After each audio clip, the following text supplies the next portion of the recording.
Yo, Celtics Nation! Are you ready to lose it over the hottest Boston Celtics news? The TD Garden is absolutely electric, with moves that'll have you rethinking everything about our season. We've got two bombshells that are shaking up the fan base. And I promise, it's all about drama, suspense, and that deep dive analysis you can only get here. What's Brad Stevens cooking up? Is this the end of an era or the start of something legendary? Grab a seat, smash that like button, subscribe, and let's dive straight into the heart of the Celtics. The fan base is still reeling from last week's gut punch, but the Boston Celtics keep dropping surprises. Let's cut to the chase. Brad Stevens, our strategic mastermind, just shook up the trade market with a move nobody saw coming. Kristaps Porzingis and Drew Holiday, two cornerstones of the 2024 championship, were traded for Anthony Simons and Georges Niang. Yup, you heard that right, nation. Two champs are gone, and we've got fresh blood on the roster.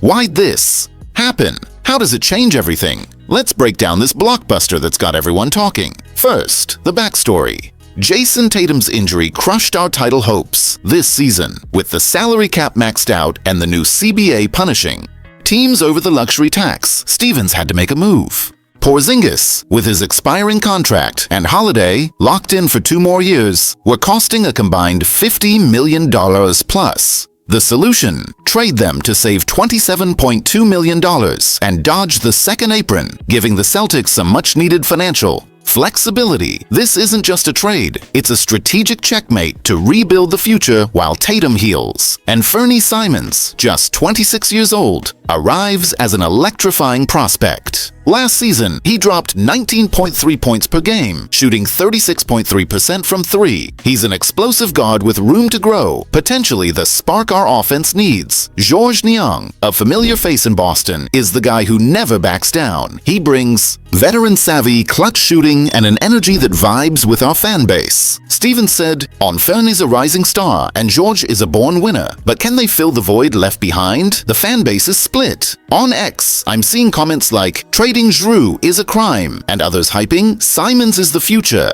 Trust Brad. I feel the pain of losing champions, but hear me out. Holiday's 35, and Porzingis, as talented as he is, can't stay healthy. This trade isn't just about now, it's about 2026, 2027, when Tatum's back in full force. Simons and Niang, with expiring deals, could be trade chips again, keeping our options open. Risky, absolutely, but Stevens is playing chess, while others are playing checkers. The immediate impact? Our roster gets younger and more versatile, but loses leadership and defense. Drew was the team's heart, and Porzingis, when healthy, was a game changer.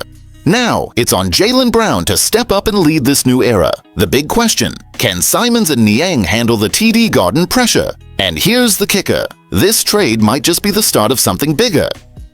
Is Stevens holding another ace up his sleeve? Buckle up, because what's coming next will leave you speechless. And while we're still trying to wrap our heads around this trade that flipped the Celtics' future, another bombshell just hit the TD Garden. The Drew Holiday trade is still making waves, but not how we expected. New details about the deal with the Portland Trail Blazers have surfaced, and they changed the whole game.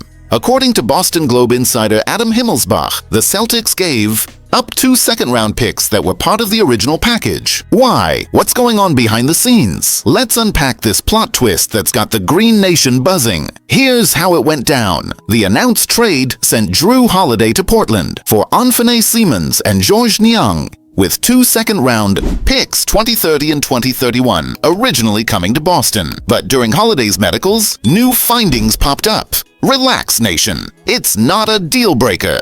Sources say Drew's training normally and will be 100% for camp. Still, those findings spooked Portland enough to push back, and the result? Boston surrendered the picks to keep the trade alive. What does this mean?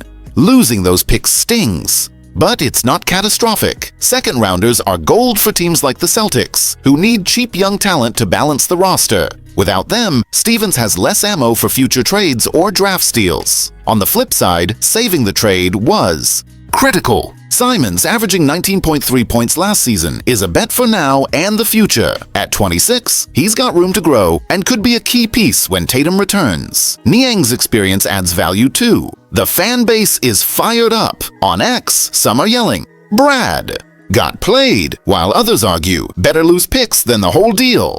The frustration's real, Drew, a 2024 title hero with 11.1 points and 44.3% shooting, is a legend. But at 35, with a $32.4 million salary, he was a cap burden. Simons at $27.6 million is younger and more flexible. The question is, was it worth ditching the picks to seal the deal? This move shows how the new CBA is forcing tough choices. With Tatum sidelined, the focus is on youth and financial flexibility. But what if those picks turn into gems down the road? What if Simons doesn't deliver? The pressure's on Stevens now. Is he seeing something we're missing? The jury's out, and the next chapter's gonna be wild. Celtics Nation is on edge with these updates. First, the blockbuster trade of Drew Holiday and Kristaps Porzingis for Anthony Simons and Georges Niang, bringing youth but breaking our championship hearts. Then, the twist. We lost 2 second-round picks over new findings in Holiday's medicals. Brad Stevens is playing high-stakes chess, but is he seeing the whole board? Will Simons shine or flop? Will those picks haunt us? And now, Nation. Do these moves secure our future or torch our 2024 legacy? Drop your takes in the comments, hit that like button, and subscribe.